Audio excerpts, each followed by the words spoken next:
vive felice come incantato. Pois bem, minha gente, hoje nós vamos dar início ao primeiro dos 3 vídeos sobre o dom da palavra de sabedoria, certo? Esse é aquele dom que está situado na segunda parte, né? Nós temos os dons da palavra, que já fizemos todos, que é o dom de língua, o dom da profecia, o dom da interpretação de línguas. E agora, nesse segundo grupo, vamos dizer assim, nós temos os dons de revelação. Nós já fizemos o dom de ciência e estamos fazendo agora o dom de sabedoria, tá? Da palavra de sabedoria. Que o que completa esse segundo grupo é o dom do discernimento dos espíritos, tá bom? Lá mais na frente nós vamos falar dos dons de poder, é o dom de fé, milagres, né? E o dom de cura, tá certo? Então, para começar, meus irmãos, este ensino é sobre o dom da palavra de sabedoria e, portanto, ele não tem nenhuma ligação direta com o livro da sabedoria, certo? Ali é uma coisa, são sabedoria de Salomão e tal, e aqui é o dom espiritual, aquele dom que nós recebemos, dom do Espírito Santo, né, que veio em Pentecostes. Então, isso aí também não tem nada a ver com o conceito formal de sabedoria, tal como a gente vê nos dicionários, certo? E muito menos com a sabedoria humana, né, a sabedoria adquirida ou a sabedoria nata, tá? Então, a palavra de sabedoria, ela nos inspira sobre como deve ser o nosso comportamento em cada situação específica. Como é que nós vamos resolver um fato ou um problema, como é que nós vamos falar inteligentemente em situações concretas da nossa vida ou de nossa comunidade, né? Em nosso dia a dia, no nosso matrimônio, em nosso local de trabalho, na educação dos nossos filhos, nos nossos relacionamentos com nossos irmãos, certo? E também na nossa vida cristã. Lembremos que os carismas não são obras, né, do movimento carismático católico, nem do movimento pentecostal dos nossos irmãos evangélicos. Eles já existem desde o início da igreja. E desde então eles são praticados. Tá? Não é a igreja católica é que iniciou naquela época, certo? Mas veio com Pentecostes, né? Esses carismas, é bom que nós saibamos, eles trazem assim uma nova docilidade ao Espírito Santo. Os dons liberados pelo Espírito Santo são os sentidos da igreja de Cristo, certo? São os sentidos da igreja de Cristo. Eles funcionam exatamente como funcionam para nós os nossos 5 sentidos, né? Ou seja, a audição, o paladar, o olfato, a visão e o tato, certo? E esses sentidos, né, da igreja, né, que está aqui fazendo essa analogia, eles servem para nós entrarmos em contato com o mundo, né, espiritual. Então esses sentidos, né, de audição, paladar, olfato, visão, tato, né, que são os sentidos nossos. E os sentidos espirituais, eles servem para entrarmos em contato com o mundo ao nosso redor. Nós, né, do corpo de Cristo, nós entramos em sintonia com o mundo espiritual por meio dos dons liberados pelo Espírito Santo. Então, no nosso caso, ninguém poderá negar o quanto são importantes os nossos 5 sentidos naturais, né? Pois a falta desses sentidos nos deixaria assim como se fôssemos um vegetal, certo? Fôssemos um vegetal. Então, essa comparação com o mundo espiritual é praticamente inevitável, pois os dons do Espírito Santo, eles são essenciais para o crescimento e proteção do corpo de Cristo, né? Que é a sua igreja. Tá? Separei até aí em Atos 2, no versículo 39, né? Que ele diz assim: pois a promessa é para vós né, para os vossos filhos e para todos que ouvirem de longe o apelo do Senhor nosso Deus. A promessa de quê? A promessa de termos esses dons, tá? Entre eles a palavra de sabedoria. Bom, outra passagem a gente vê em Mateus, no capítulo 25, no versículo de 14 a 30. É aquela que diz assim, a parábola dos talentos, né? Então, Deus nos deu os dons. E o que é que Deus quer da gente? Que a gente faça a obra, tá certo? Então, os dons de ciência e de sabedoria são dons de revelação, como eu já disse agora há pouco.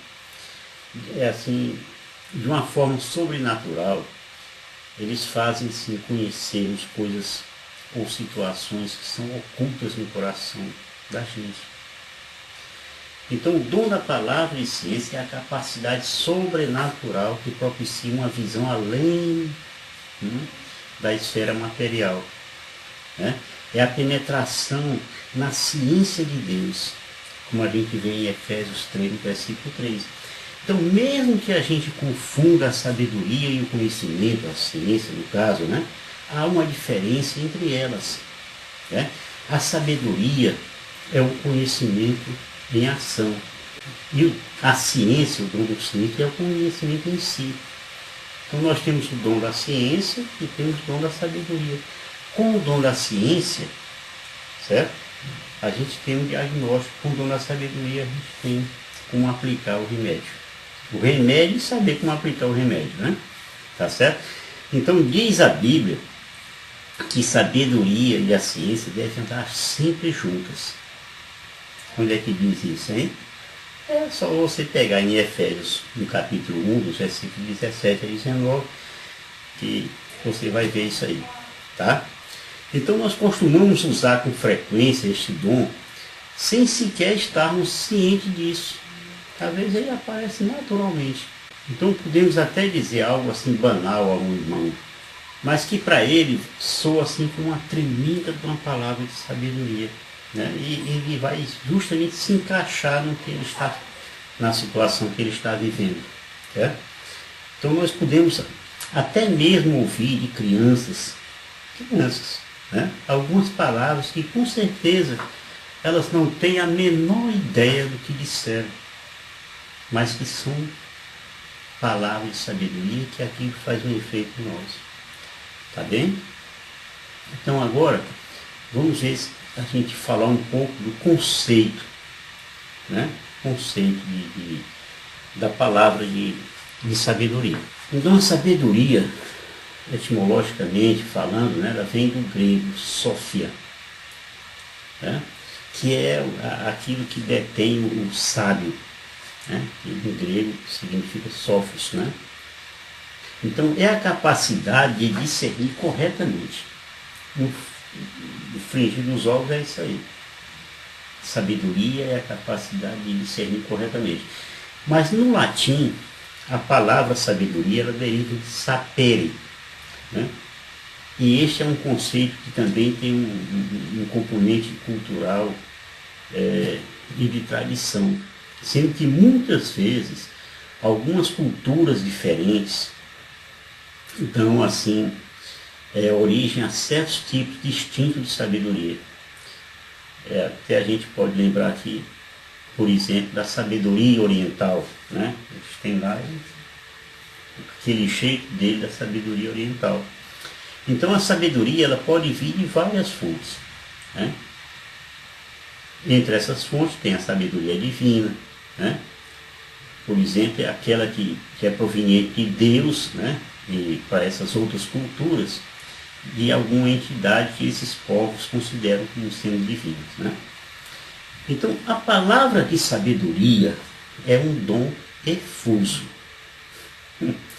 Se vai eu falando de novo que dom efuso, e para explicar o que é dom efuso, é aquele que você recebe para dar, né? Para trabalhar. O dom infuso, que a gente recebe lá na crisma, é aquele que a gente tem para nós mesmos, tá? São aqueles 7 dons. Aqui, no caso dos dons efusos, são 9 dons, tá? Então, Esse dom efuso, você pode ver com mais calma aí na sua casa, no 1 Coríntios, nos capítulos de 12 até o 14, tá?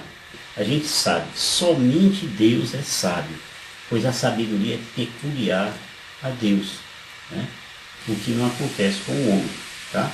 Nela há um espírito inteligente, santo, né? Que a gente tem aí nesses conceitos da renovação, com um espírito sutil, penetrante, puro, ágil, né? E benévolo e livre de qualquer inquietação. Então a sabedoria é um sopro do poder de Deus. E graças à sua pureza, ela atravessa e penetra tudo. Contra ela o mal não prevalece nunca, pois o temor de Deus é o princípio de todo saber.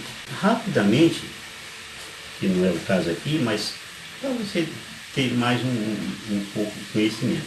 Os dons efusos e a caridade, a gente pode explicar pelo menos assim, rapidamente, em duas passagens. Uma delas, que está em João, no capítulo 15, diz assim: este é o meu mandamento, amai-vos uns aos outros, como eu vos amo.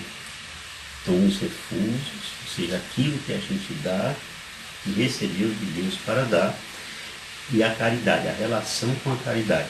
A outra passagem está em 1 Coríntios, no capítulo 13. A caridade é paciente, e a caridade é bondosa, não tem inveja.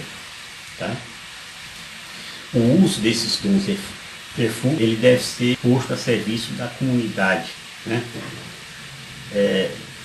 Aqui pode até dizer, exceto o dom de língua, né?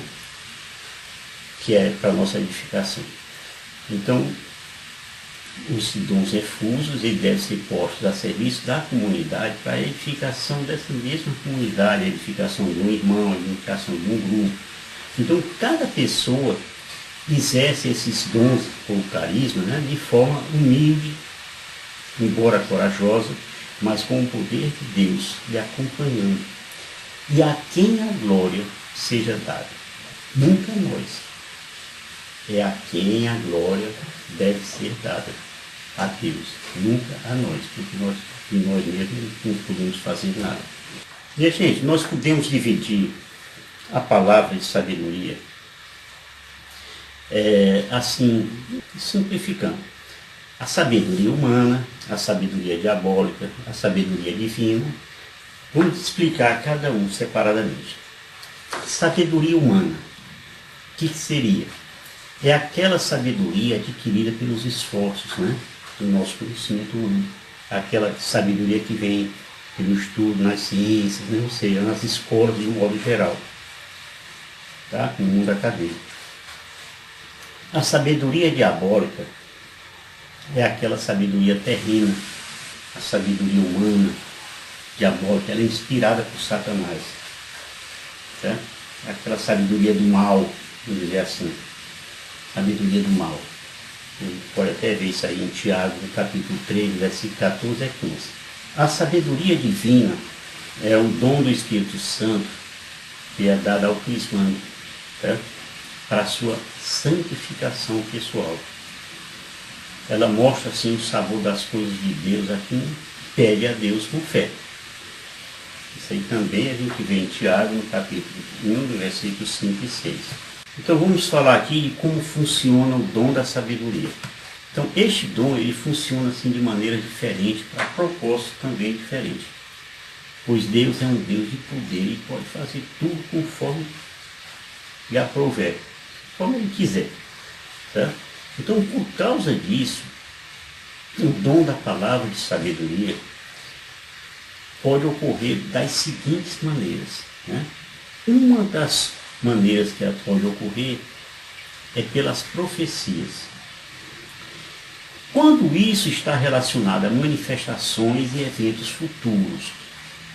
Então, nesse caso, nós podemos ter a revelação dos planos de Deus para o futuro, tanto de nações como de cidades, e também de pessoas por quem estamos orando. Tá? A palavra de sabedoria é falada, não necessariamente na predição de acontecimentos, na adivinhação de coisas que vão acontecer, mas nas ordens, ou então nas instruções que Deus dá e que procede do seu conhecimento, né? O seu conhecimento desses acontecimentos que virão. Então, nesse caso, é somente à medida em que certos eventos se desenvolvem durante um período de tempo que a palavra de sabedoria ela é cumprida. Por exemplo, abra sua Bíblia em 2 Reis, no capítulo 8, nos versículos de 1 a 6. Esse texto ele fala do aviso que Eliseu deu a uma viúva, né? Eliseu já tinha ressuscitado o filho daquela viúva e estava dizendo para ela, olha, vaza daqui porque vem aí uma falta de chuva, uma estiagem aí de 7 anos, vai ter muita fome. Então, como ela era muito atenciosa com Eliseu também tinha essa atenção com ela e disse para ela, saia daqui com o seu filho aqui, vão para longe, vão para onde não vai ter essa seca, porque aqui vocês morreriam de fome. E ela imediatamente saiu dali. Outra forma de manifestação dessa palavra de ciência é pelos sonhos, visões ou então arrebatamento de sentidos, tá certo? A gente vai falar sobre isso. O Senhor falou a Paulo numa visão, que era de noite, né? E assegurou a Paulo que nenhum mal lhe aconteceria, né? E que ele tinha um povo numeroso em Corinto, que daria atenção a ele, que daria proteção a ele. Isso aí está em Atos, no capítulo 18, versículo 9 a 10. Então veja bem, foi uma visão que veio a Paulo, Jesus dizendo para ele, vá, porque tem um povo numeroso nessa cidade. Também de noite, Paulo teve uma visão, né, de um macedônio que rogava a ele, né, e Paulo nessa época andava com São Lucas, que fossem para Macedônia pregar o Evangelho. Isso está em Atos 16, de 9 a 10. Também numa visão. Quando Paulo estava em Jerusalém, estava lá orando no templo e tal, foi repentinamente arrebatado em êxtase, certo? E ele viu Jesus. E Jesus disse para ele, apressa-te e sai logo de Jerusalém, porque não receberão teu testemunho a meu respeito. Atos 22, 17 a 18. Estou dando vários exemplos para você ver como é que a palavra de sabedoria se dá pelos sonhos, visões, o arrebatamento de sentidos. Em Atos 10, de versículo de 1 a 5, tem aquela passagem de Cornélio, né? Que Cornélio teve uma visão de um anjo que mandava chamar Pedro. Pedro estava em uma cidadezinha de Jope, né? Hospedado lá na casa de um certo Simão, como diz a Bíblia, né? Então vamos lembrar também o episódio do êxtase de Pedro. Pedro teve um êxtase em Atos 10, no versículo 10 a 11, quando ele teve a visão daquela toalha que descia do céu, né? Que ele dizia, não, Senhor, eu jamais vou comer disso. Deus repreendeu ele e disse, não condene aquilo que eu estou liberando. Então, meus irmãos, o arrebatamento de sentidos é uma condição na qual a consciência normal e a percepção das circunstâncias naturais são retidas, né? E a pessoa fica ali suscetível àquela visão concedida por Deus. E ela também é conduzida pelo Espírito Santo. Certo? É um esquecimento temporário desse mundo natural. É como se a gente está aqui, bom, sair desse mundo aqui e vou ali, tá? Nesse arrebatamento. Os profetas, acontecia isso com os profetas muitas vezes, né? Eles experimentavam assim, quando certas realidades espirituais fantásticas, né, eram mostradas. Quem não lembra daquilo que Eliseu viu, daquilo que Elias viu, daquilo que Moisés viu, né? E tantos outros, certo? Ezequiel, né? O que é que Ezequiel viu quando estava lá naquele monte e viu aquele campo com os ossos secos? É que não foi uma visão normal no mundo natural. É claro que não, né? Ezequiel 37, né? De uma outra forma, que ela se mostra, a palavra de sabedoria, é pela revelação bíblica, certo? Em Atos dos Apóstolos, no capítulo 1, versículos de 15 a 17, nós vemos assim uma ordem do Senhor, né, para uma determinada situação. Enquanto Pedro e os outros 119 discípulos, né, porque eram todos 120, oravam, Deus abriu o seu entendimento sobre o que fazer naquela ocasião em que se resolveu pela eleição de Matias. Você sabe que Judas se colocou lá, se suicidou e precisava completar aquele número dos 12, então Matias foi eleito. Aquilo ali foi uma revelação que foi dada a Pedro. No concílio de Jerusalém, que foi, esse concílio está relatado em Atos dos Apóstolos, capítulo 15, nos versículos de 13 a 18, Tiago recebeu uma palavra de sabedoria em relação a uma passagem do Antigo Testamento, está em Amós, né? Vou botar na tela aí, que o ajudou a encontrar uma solução para um problema muito delicado da igreja primitiva.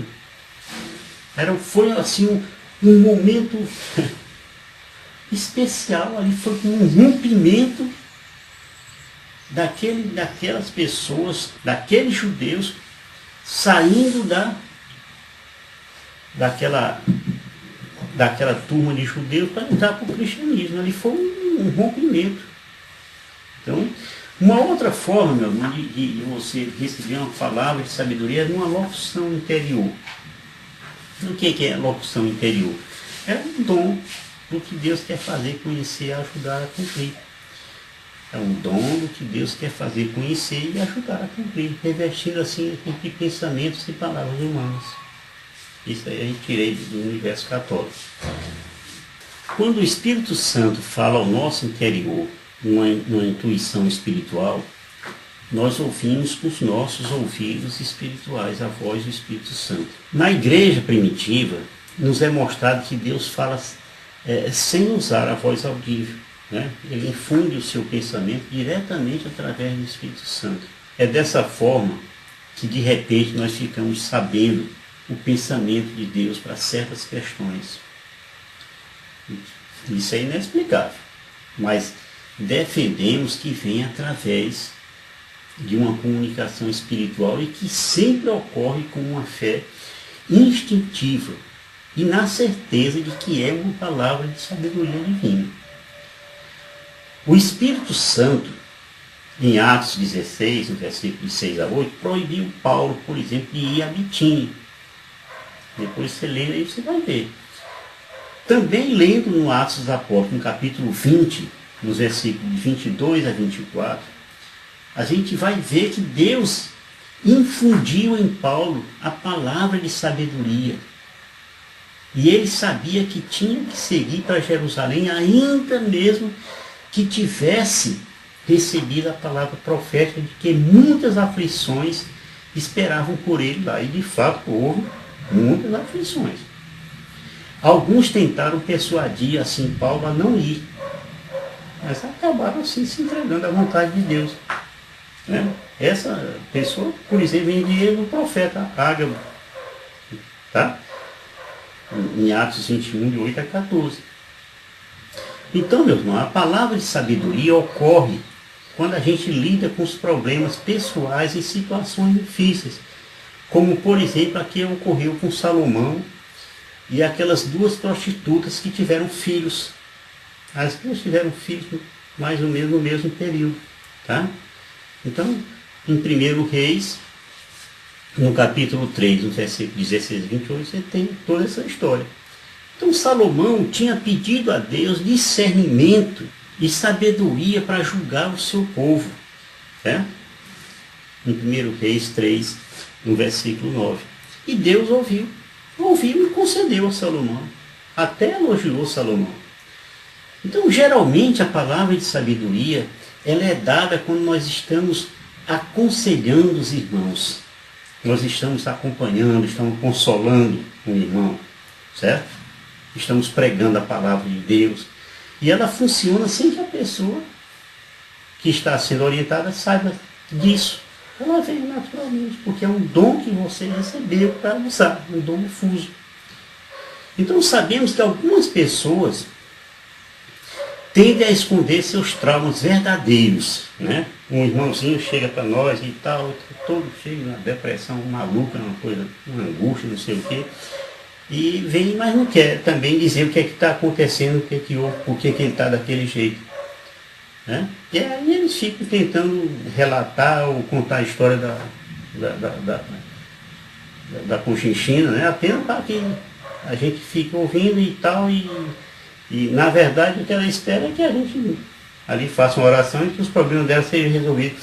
Mas não é assim que os problemas são resolvidos. Os problemas são resolvidos quando você abre, né, aquilo que provocou toda essa angústia, essa depressão. Conhecereis a verdade e a verdade vos libertará. Tá? Então, essas pessoas não sabem que a verdadeira resposta ao seu problema é a comunicação dessa verdade. E é aí que normalmente o Espírito Santo concede a palavra de sabedoria para que haja mais clareza e direção no atendimento. Quantas vezes eu fico ouvindo, mas somente na hora que eu imponho as mãos eu conheço a verdadeira verdade. Né? E digo para a pessoa, quando é conveniente dizer, olha, seu problema não é esse não. Né? Aí a gente tem aquelas palavras de ciência e vai soltando aqui para a palavra de sabedoria para quê? Para você orientar como ela deve fazer dali para frente. Tá certo? Então, quando o Espírito Santo dá a palavra de sabedoria, uma crise é criada. Né? A crise assim, olha, eu vim aqui tentando esconder isso e de repente é revelado uma crise. Né? Então quebra-se a resistência dessa pessoa. E aí a pessoa se entrega livremente à palavra de Deus. Ela passa a confiar em que você está agindo em nome de Deus. Tá bom? Uma outra forma de você receber uma palavra de sabedoria é através de uma voz audível. Ou então de um anjo. No primeiro livro dos Reis, no capítulo 19, do versículo de 12 a 18, Deus falou por um anjo no Monte Horebe para Elias. Né? Você lembra dessa passagem? Né? Nesse capítulo aí tem ali que Elias via uma nuvem, mas Deus não estava na nuvem, depois via um vento, Deus não estava na tempestade, via um fogo, Deus não estava no fogo, até que veio uma brisa suave. Bom, depois daquilo, Deus apareceu a Elias, numa voz audível, dizendo o que ele devia fazer, né, para ungir dois reis, né, um rei em Israel, outro rei na Síria, além de também ungir Eliseu como profeta. E profeta, veja bem, no lugar dele Elias. Noutra ocasião, isso aí a gente encontra em Atos, no capítulo 8, no versículo 26 a 29, um anjo do Senhor dirigiu-se a Filipe. Você lembra bem, essa passagem é muito conhecida nossa. Para que Filipe procurasse o eunuco da rainha Candace, lá da Etiópia. Certo? Então, a gente sabe que Filipe chegou lá enviado pelo Espírito. E depois saiu de lá conduzido pelo Espírito também. Certo? Para ir para Samaria. Também vemos a passagem em Atos 9, nos versículos 10 a 16, em que o Senhor, numa visão, falou a Ananias. O Senhor Jesus falou para Ananias, para que Ananias procurasse Saulo. Disse, olha, Ananias, vai lá, procura Saulo, que está na rua direita, né? E aí Ananias, mas Senhor, esse homem aí anda perseguindo a gente. Vá. Eu vou mostrar a esse Saulo o quanto ele deve sofrer para cumprir aquilo que eu tenho reservado para ele. E aí Ananias foi e impôs a mão nele, ele estava cego, Paulo, né? Cego não, estava com um negócio nos olhos lá, umas escamas, e as escamas caíram e ele ficou rico. Tá bem? Deu para entender bem, meu amigo? Perseverança, perseverança. Não desista fácil, não. Não desista fácil, não. Esse caminho de Deus não é só você sair por aí voando, não. É na terra, se esforçando para conhecer, para melhor servir. Tá bem? Shalom do Pai.